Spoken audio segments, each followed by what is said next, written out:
हमारे चैनल टेकी जीवन है पे आपका स्वागत है। जैसा कि आप सबको पता ही होगा कि भारत सरकार ने अभी कुछ दिनों पहले 59 ऐप्स को बैन कर दिया था, जो कि हमारे डेटा को लीक कर रहे थे और बहुत ही अनसिक्योर ऐप माने जा रहे थे। इसी कड़ी में 47 और नए ऐपों का नाम जुड़ चुका है। इन ऐप्स को भी भारत सरकार ने बैन कर दिया है। उन ऐप्स के कुछ नाम मैं आपको बता देता हूँ। कुछ इस प्रकार हैं, जैसे hello light, share it light, जितने भी लाइट करके ऐप्स थे, जैसे टिकटॉक का भी लाइट वर्जन था, बीगो लाइव लाइट, ऐसे करके बहुत सारे ऐप्स थे जो लाइट वर्जन के नाम से चल रहे थे। यानी इनके मेन ऐप्स को तो बैन किया गया था, मगर ये लाइट ऐप के नाम से अभी भी चल रहे थे। तो इनके लाइट वर्जन को भी बैन कर दिया गया, क्योंकि ये भी सेम ही काम कर रहे थे, सिक्योरिटी से खिलवाड़ कर रहे थे। तो इन ऐप्स को भी बैन कर दिया गया है। तो अब आप अपने स्मार्टफोन पे चेक कर सकते हैं, तो इस तरह के कोई भी ऐप्स अब आपके स्मार्टफोन पर वर्क करने वाले नहीं हैं। और आने वाले समय में ऐसा भी सुनाई दे रहा है कि पबजी वगैरह भी बैन हो सकता है। उनकी जांच चल रही है। अगर टेस्टिंग में कुछ गड़बड़ी निकली तो पबजी भी बैन कर दिया जाएगा, या इस तरह के कई सारे गेम्स जो चाइनीज़ सर्वर से रिलेटेड हैं। जो हमारा डेटा अगर चाइनीज़ सर्वर पे जा रहा है तो उन सबको बैन किया जा सकता है, अगर डेटा ब्रीच हो रहा है तो आपने बहुत सारे लोग ये इस बात से दुखी भी होंगे कि उनके फेवरेट ऐप्स को भी बैन कर दिया जा रहा है। तो मैं उनको बताना चाहूँगा कि देखिए, आपको लगता है कि हमारी सिक्योरिटी क्या, हम तो कुछ ऐसा डेटा रखते ही नहीं है, हमको क्या फ़र्क पड़ता है, हमारा तो सिक्योरिटी कुछ ऐसा है नहीं कि हम फ़ोन में कुछ रखते हैं। लेकिन केवल आपकी सिक्योरिटी का मतलब आप कोई पर्सनल काम कर रहे हैं वो तो अलग बात है। लेकिन इससे जो आपने देखा होगा, इस समय फ़ोन करके आपसे KYC के लिए OTP मांगा जाता है और आपके बैंक के खाते से पैसे उड़ा दिए जाते हैं।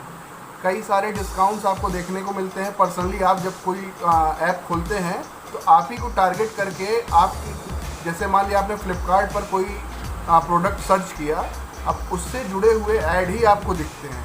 कभी सोचें ऐसा क्यों होता है? क्योंकि आपका डेटा जो भी आप ब्राउज़ करते हैं, आपकी ब्राउजिंग हिस्ट्री, ये जो Realme UI है, MI UI है ना, इस तरह के जो यूज़र इंटरफेस भी हैं, ये भी आपके डेटा को वहाँ भेजते हैं। तो वो लोग उसी के अकॉर्डिंग आपको पर्सनलाइज्ड ऐड दिखाते हैं, आपके ग्रुप को टारगेट करते हैं, और आपके ग्रुप के जो लोग इस तरह की सर्च करते हैं उनको एक कैटेगरी वाइज ऐड दिखाते हैं, और आपको उल्टे सीधे ऑफर्स दिए जाते हैं। जैसे 5,000 रुपये में ऐसे अनबिलीवेबल स्मार्टफोन आपको बेचे जाते हैं, वहाँ पे दिखाते हैं कि आपको लगता है कि ये तो बहुत सही है, बहुत ही कूल फ़ोन है, और आप जैसे ही पेमेंट कर देते हैं ना, तो आपको स्मार्टफोन मिलता है।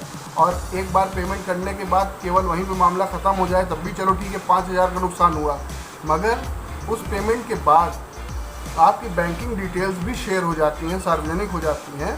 तो आपके पास या तो वो OTP भेजते हैं और उसको मांगते हैं ताकि आपका डेटा, आपका बैलेंस बैंक से ख़त्म कर सकें, और या फिर कुछ और हथकंडे नए नए तरीके अपना के आप कितने भी चालाक हों, आपके बैंक का पैसा उड़ा देते हैं। और ऐसा अगर आपके साथ नहीं हुआ है तो अपने आसपास किसी दोस्त से, किसी रिलेटिव से पूछ के देखिए, कुछ ना कुछ फ्रॉड तो उनके साथ हो चुका होगा। एक दोस्त है, उसके साथ अभी कुछ दिन पहले 10,000 रुपीज़ का फ्रॉड हुआ। उन्होंने इंस्टाग्राम को ब्राउज़ करते समय एक ऐड देखा, जो एक रेस्टोरेंट का ऑफ़र चल रहा था। तो उस ऑफ़र में हाईली प्राइस्ड फूड होते हैं, उस पर 80% का ऑफ़ चल रहा था। तो उन्होंने उसको जो है ऑर्डर कर दिया। ऑर्डर किया तो उसने मतलब कुछ ऐप भेजा कि आप इसको इंस्टॉल कर लीजिए, तो आपको पेमेंट करने में, मतलब पेमेंट वगैरह करने के लिए कोई ऐप बताया कि इंस्टॉल कर लीजिए। तो उन्होंने वैसा कर लिया अनजाने में। अब उसको करने के बाद उनके बैंक का सारा बैलेंस साफ हो गया। वो जो एप्लीकेशन उसने इंस्टॉल करवाया था इनसे, उसकी मदद से उसने इनके सारे OTPs को रीड करना चालू कर दिया, और OTP आप रीड कर ले गए तो फिर आपका तो पूरा डिटेल्स खाली हो जाएगा। तो बहुत सारी सावधानियां आपको बरतनी पड़ती हैं ऑनलाइन। कुछ चीज़ों के डिस्काउंट के लालच में आप मत आइए। फ्लिपकार्ट और अमेज़ॉन के ओरिजिनल ऐप्स आपके पास होते हैं, उस पर जाके आप डिस्काउंट को कंपेयर कर सकते हैं। अगर वो डिस्काउंट सिर्फ आपको फेसबुक पेज पे दिख रहा है और आपके ऐप में नहीं दिख रहा है, तो इसका मतलब वो फ्रॉड है। इंस्टाग्राम पर सेम वेबसाइट, सेम नाम, ये भी मत सोचिए कि सेम नाम से है, इसमें आप कुछ टेक्निकल वो खोज पाएंगे। ज़रा सा कुछ ग्लिच उसमें ढूंढ लेते हैं ये लोग, और उसके वजह से ये लोग फ्रॉड करना चालू कर देते हैं, और अच्छे खासे लोग इसमें फंस जाते हैं। बहुत सारी वेबसाइट्स पर आपको प्रोडक्ट की इमेज कुछ और दिखती है, आप उसे ऑर्डर कर लेते हैं और वो आपके पास मान लीजिए पहुंच भी जाता है। लेकिन फ्रॉड का मतलब ये नहीं कि वो बस आपका पैसा ही लूट ले, सामान ना भेजे। आपको जैसा इमेज में दिखाया है घटिया सामान भेज दे, तो भी तो आपके साथ फ्रॉड हुआ। सामान दिखाया कुछ और है, भेजा कुछ और, तो उसने तो अपना कमिटमेंट भी निभा दिया कि आपको सामान भेज दिए हैं, लेकिन हुआ तो आपके साथ एक्चुअल में फ्रॉड ही है। तो कई चीज़ें होती हैं, ये सारा आपके पास, आपने कभी ऑर्डर किया होगा तो आपके पास फ़ोन आया होगा कि आपने फ्लिपकार्ट के पुराने कस्टमर हैं या आपने ये ऑर्डर किया, इसकी वजह से आपका लकी ड्रॉ में नाम आ गया। ऐसे दुनिया भर के फ़ोन्स, जब आप फ्लिपकार्ट पे शॉपिंग कर रहे हैं, आपने तो किसी और को अपना डिटेल्स दिया नहीं, तो फिर आपका डिटेल्स उस किसी और के पास गया कैसे? अभी टिकटॉक का आईफोन में iOS 14 के बीटा वर्जन के टेस्टिंग के समय वो लोग किसी भी ब्राउज़र पे या कहीं भी टेक्स्ट कर रहे हैं तो उसके ऊपर लिख के आ जाता था नोटिफिकेशन में, ये सारे टेक्स्ट को टिकटॉक जो है कैप्चर कर रहा है या उसके जैसी ऐप्स कैप्चर कर रही हैं। आप सोच सकते हैं कि अगर iOS 14 का टेस्टिंग न चल रहा होता तो इसके बारे में अभी तक पता नहीं चलता और ये ऐप्स अभी भी बैन ना हुई होती। जब इतना बड़ा ग्लिच सामने आया, इतना बड़ा सिक्योरिटी इशू सामने आया, तो टिकटॉक ने एप्पल के यूज़र्स के लिए एक अपडेट दिया जिसमें अब वो डेटा मतलब उनका रिकॉर्ड नहीं कर रहा था। नहीं तो हर वो टेक्स्ट जो भी टाइप कर रहे थे कहीं पे भी, चाहे वो किसी से चैट कर रहे हो, चाहे वो ब्राउज़ कर रहे हो, तो जैसे ही वो टेक्स्ट टाइप कर रहे थे वो सारा नोटिफिकेशन एक आ रहा था कि TikTok is recording your text. अब समझ सकते हैं कि आप तो सोच रहे हैं कि सिक्योर है, मैंने तो किसी से कुछ शेयर भी नहीं किया, मगर आपने जो भी शेयर किया उसका वहाँ पे एनालिसिस करके और उसी हिसाब से आपको एड्स दिखाए जाते हैं, उसी हिसाब से आपको अकाउंट पर हमला किया जाता है। सिर्फ OTP ही ऐसा चीज़ है जो आपके फ़ोन पे आता है। अगर उन्होंने आपको कोई लिंक भेजा और आपने उस लिंक से कुछ इंस्टॉल कर लिया, तो वो जो OTP जिसकी वजह से अभी तक आपका बैंक में पैसा सुरक्षित है, वो OTP भी अब उन्हीं के पास चला जाएगा। आप जानते हैं OTP 5 से 10 मिनट तक वैलिडेट रहता है, तो ऐसे में वो लोग OTP तुरंत एक्सेस कर पा रहे हैं आपने कोई लिंक क्लिक किया तो, और आपके अकाउंट का बैलेंस एक बार OTP उनके हाथ आ गया तब तो फिर साफ हो गया। इसीलिए OTP कभी किसी से डायरेक्ट शेयर मत करिए। स्मार्टफोन आदमी लेता ही इसीलिए है कि उसमें वो सब काम कर सके। आजकल ऑनलाइन पेमेंट चल रही तो ऑनलाइन पेमेंट कर सके। जब आपका कोई भी चीज़ सिक्योर ही नहीं रहेगा तो आप 10,000 रुपये, तो वो तो बहुत महंगा पड़ गया आपको स्मार्टफोन। आपने तो उस समय इनिशियली 10,000 रुपये में स्मार्टफोन ख़रीदा, मगर लंबे समय में आप देखिए तो एक तो ख़राब एक्सपीरियंस आपको मिला स्मार्टफोन का। दूसरी बात, आपका हमेशा हार्ड अर्न मनी गंवाने का खतरा बना हुआ है। और तीसरी बात, आपको सिक्योरिटी नहीं, आपकी पर्सनल चीज़ें भी लीक कर दी जा रही हैं, डेटा बेच दिया जा रहा है। आपके नंबर की बहुत डिमांड है मार्केट में, क्योंकि हर बिज़नेस आजकल फ़ोन पे ही चल रहा है। तो आपका हर एक चीज़ डेटा ये कंपनियां ही बेचती हैं, है ना। मैं ऐसे कई लोगों को जानता हूं जो लोग ऐसे काम करते हैं जिसमें उनको ढेर सारे यूज़र्स के ईमेल नंबर्स, है ना, और फेसबुक आईडी, व्हाट्सएप नंबर, ये सब चाहिए रहते हैं ताकि वो बल्क में अपने प्रोडक्ट का एडवर्टीज़मेंट कर सकें। तो ऐसे में ये सब छोटी छोटी चीज़ें 1,000-500 रुपये में वो लोग हज़ारों नंबर पा जाते हैं। तो अपने आप को आपको सिक्योर रखना है। तो जैसे सैमसंग के अच्छे फ़ोन्स होते हैं जिसमें नॉक्स सिक्योरिटी वगैरह आपको मिलती है। एप्पल इतना सिक्योर क्यों, मतलब हर वर्जन के साथ वो सिक्योरिटी पे ज़्यादा फोकस करते हैं। वन प्लस के फ़ोन में भी सिक्योरिटी कहते हैं होती है, मगर फिर भी अभी देखिए कुछ डेटा ब्रीच उसमें भी पाया जाता है वन प्लस के भी फ़ोन्स में।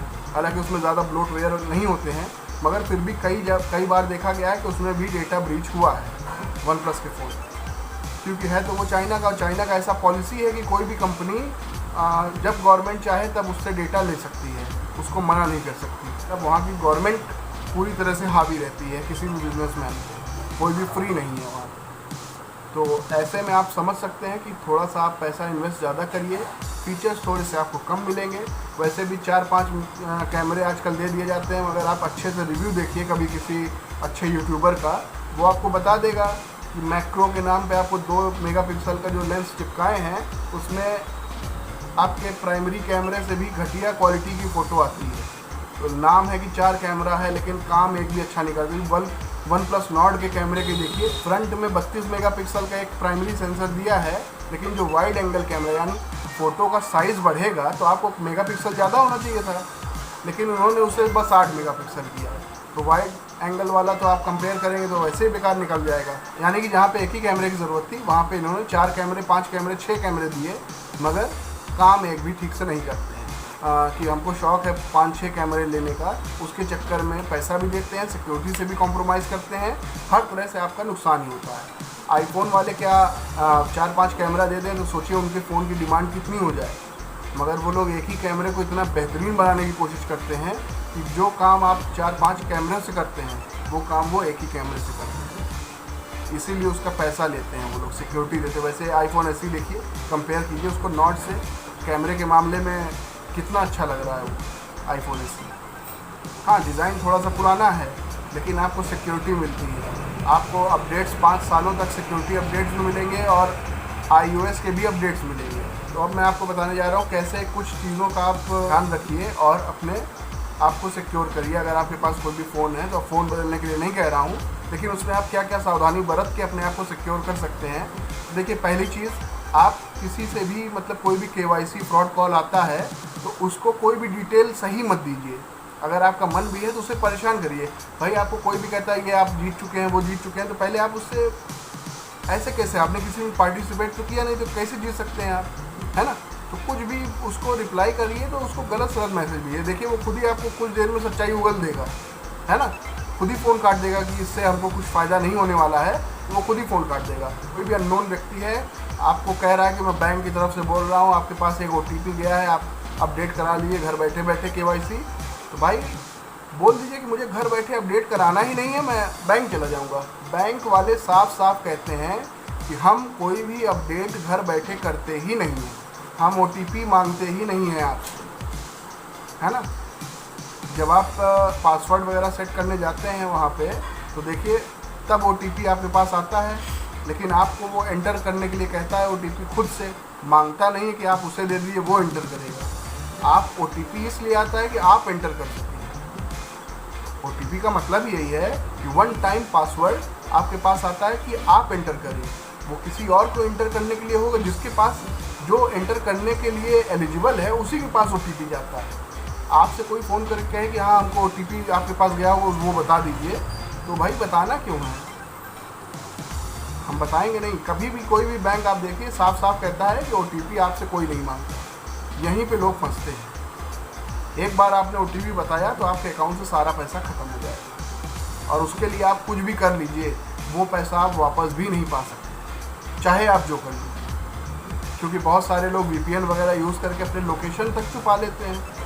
थोड़ा सा इसके बारे में कोई भी काम करिए तो रिसर्च करके करिए। स्मार्टफोन ले रहे हैं, नया लेना जा रहे हैं, तो थोड़ा सा समय वेट करिए, पैसे और इकट्ठा करिए, अच्छे ब्रांड का थोड़ा कॉम्प्रोमाइज़ करिए, लेकिन अपनी सिक्योरिटी से कॉम्प्रोमाइज़ मत करिए।